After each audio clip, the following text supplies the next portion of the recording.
حضرت ابو دردہ رضی اللہ تعالیٰ عنہ سے روایت ہے کہ نبی کریم صلی اللہ علیہ وسلم نے ہم صحابہ کرام سے ایک مرتبہ دریافت فرمایا، کیا میں تمہیں ایسی بات نہ بتاؤں جو نماز سے، روزے سے، زکوٰۃ سے، ان تینوں چیزوں سے زیادہ بہتر ہے؟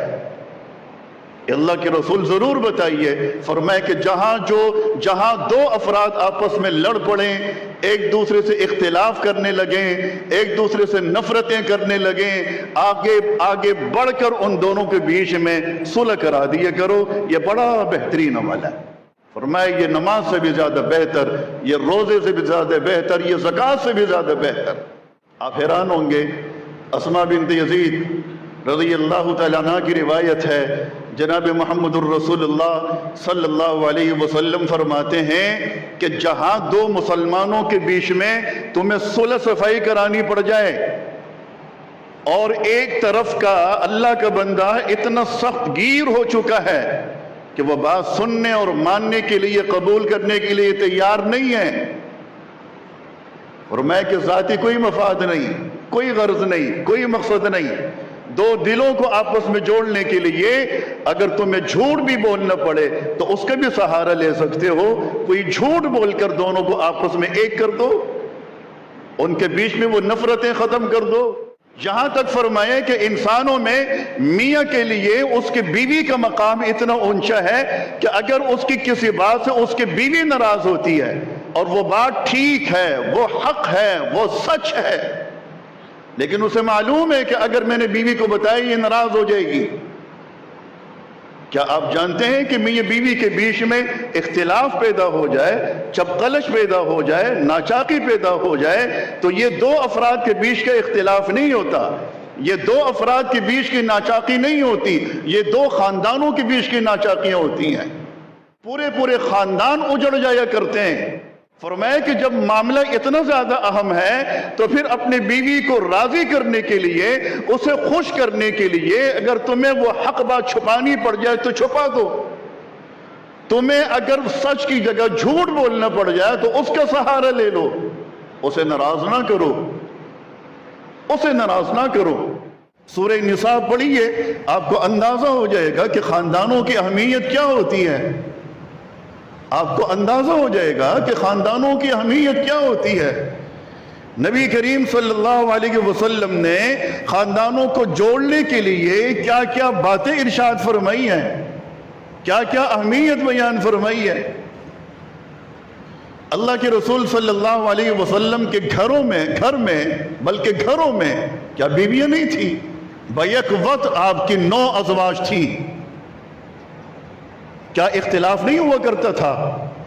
ہوتا تھا اختلاف، تو کیا کوئی آگے بڑھ کر صلح نہیں کراتا تھا؟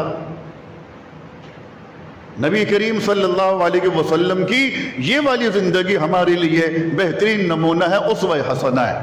ایک دفعہ آپ کے اور حضرت عائشہ صدیقہ رضی اللہ تعالیٰ عنہ کے بیچ میں اختلاف ہو گیا، ناچاقی ہو گئی۔ سیدنا ابوبکر صدیق رضی اللہ تعالیٰ عنہ آپ کے سسر بھی ہیں، آپ کے یار اور دوست بھی ہیں، صحابی بھی ہیں، آپ کے انتہائی معتبر و معتمد بھی ہیں۔ حضرت عائشہ صدیقہ کے والد ابوبکر صدیق ہیں۔ اللہ کے رسول نے فرمایا کہ یار ابوبکر، میرے اور عائشہ کے بیچ میں اس طرح کسی بات پہ اختلاف ہو گیا ہے۔ کس سے فرما رہے ہیں؟ ابوبکر صدیق سے۔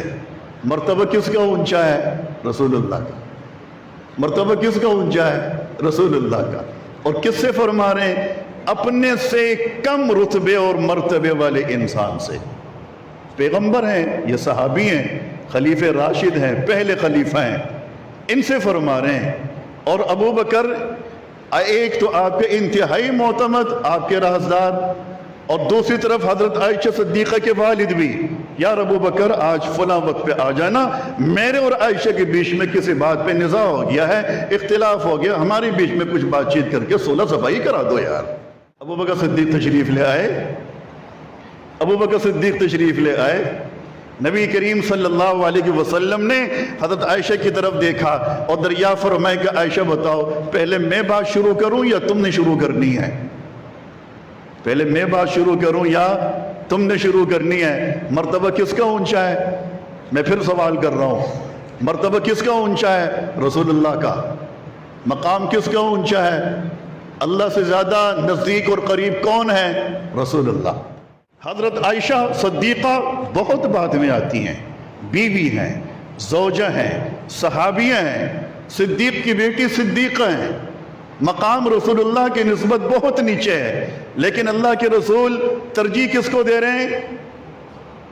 کتنا عدل ہے، کیا انصاف ہے، کیا محبتیں ہیں۔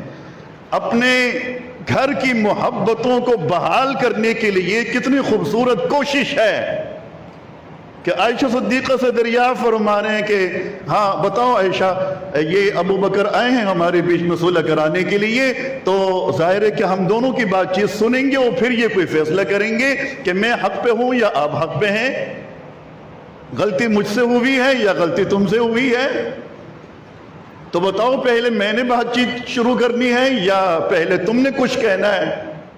عائشہ صدیقہ رضی اللہ تعالی عنہ کو اللہ تعالیٰ نے علم عطا فرمایا تھا، مرتبے اور مقام سے واقف تھیں۔ فرمایا کہ اللہ کے رسول آپ بتائیں، پہلے بات آپ فرمائیں، آپ بتائیں میرے ابا جان کو کہ کیا ہوا تھا، اس کے بعد میں بتاؤں گا، پھر یہ فیصلہ کریں گے، جو فیصلہ ہو جائے گا اس کے اوپر ہم دونوں کا عمل ہوگا۔ میرا بھی ابو بکر صدیق پہ اعتماد ہے، کیونکہ میرے تو بابا ہیں، میرے تو ابا جان ہیں، اور آپ کے چونکہ بڑے اچھے دوست ہیں اور آپ خود ان کو لے کر آئے ہیں، آپ کو بھی اعتماد ہے، جو یہ فیصلہ فرمائے ہم دونوں کو منظور ہے۔ اختلاف کی نوعیت جب معلوم ہو جائے تو اختلاف اور ناچاقیاں اس طریقے سے ختم ہوتی ہیں۔ لیکن افسوس کی بات ہے، میں وہی جو بات عرض کر رہا تھا کہ ہمارا مذہبی اور دینی کلچر ہے بڑا خوبصورت، پھر ہمارا ایک مشرقی کلچر ہے وہ بھی انتہائی خوبصورت، لیکن آج کے سماج میں، آج کی سوسائٹی اور معاشرے میں نہ وہ دینی مذہبی کلچر نظر آتا ہے، نہ وہ ہمارا مشرقی کلچر نظر آتا ہے، کچھ نظر نہیں آتا۔ نبی کریم صلی اللہ علیہ وسلم 2-4 قدم چل کر ابو بکر صدیق کے پاس تشریف لے کر گئے اور ان سے فرمایا کہ گھر پہ آ جاؤ، ہمارے بیچ میں صلح کراؤ۔ کیا ہمارے لوگ جاتے ہیں؟ نہیں بات کرتے ہیں، اور اگر کسی سے ہم بات کر لیں، خاندان کے کسی بڑے سے، دادا سے، نانا سے، چچا سے، تایا سے، ماموں سے، خالہ سے، دادی سے، نانی سے، کیا یہ لوگ آگے بڑھ کر ہماری صلح کراتے ہیں؟ نہیں کراتے۔ مقامی افسوس تو یہ ہے، اختلاف ہو جانا برا نہیں ہے، ناچاقی ہو جانا یہ کوئی معیوب چیز نہیں ہے، یہ باتیں ہو جاتی ہیں گھروں میں۔ میں نے آپ کو مثال دی، صحابہ کے گھروں میں یہ باتیں ہو جاتی تھی، اللہ کے رسول پھر صلح فرماتے تھے، اللہ کے رسول کے گھروں میں یہ باتیں ہو جایا کرتی تھی، پھر وہ اختلاف ختم ہو جایا کرتا تھا۔ تو اختلاف اور ناچاقی کا ہو جانا معیوب نہیں ہے، یہ برا نہیں ہے، لیکن اس اختلاف اور ناچاقی کو اتنا بڑھا دینا کہ خاندان بالکل تباہی کا شکار ہو جائیں، یہ چیز معیوب ہے۔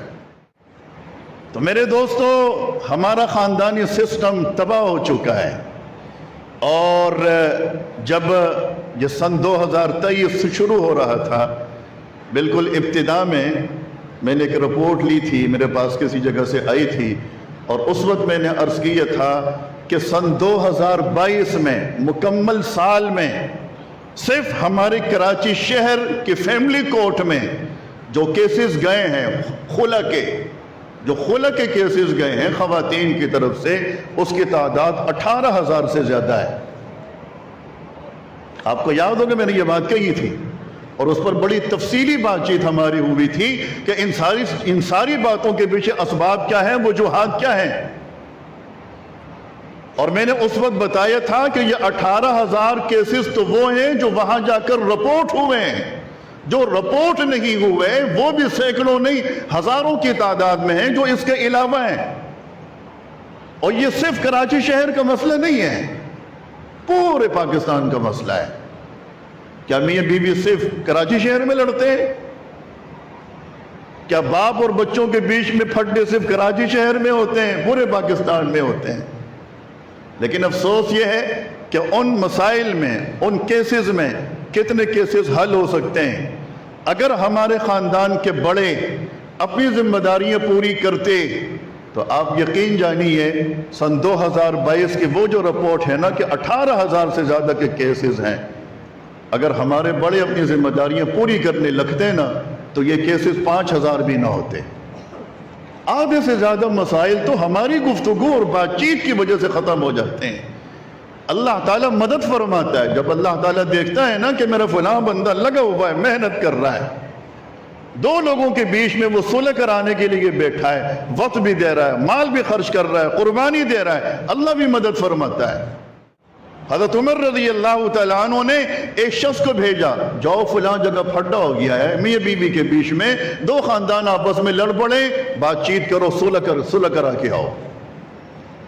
وہ صاحب گئے، کچھ دیر کے بعد واپس آئے اور حضرت عمر سے کہنے لگے، عرض کیا، وہ نہیں مانتے ہیں۔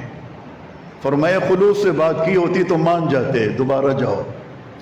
قرآن کی آیت غلط نہیں ہو سکتی، وَإِنْ خِفْتُمْ شِقَاقَ بَيْنِهِمَا فَابْعَثُوا حَكَمًا مِّنْ أَهْلِهِ وَحَكَمًا مِّنْ أَهْلِهَا إِنْ يُرِيدَا إِصْلَاحًا يُوَفِّقِ اللَّهُ بَيْنَهُمَا۔ اگر مزاج میں، گفتگو میں، طبیعت میں خلوص ہو، خیر والی بات ہو تو اللہ تعالیٰ دونوں کے بیچ میں محبتیں پیدا فرما دے گا۔ یہ حل کسی جج نے یا کسی بزرگ نے، ہمارے کسی شیخ نے نہیں بتایا، یہ حل اللہ تعالیٰ نے خود بتایا ہے۔ کیا وہ کمزور حل بتاتا ہے؟ وہ کمزور حل نہیں بتاتا، مضبوط حل بتاتا ہے۔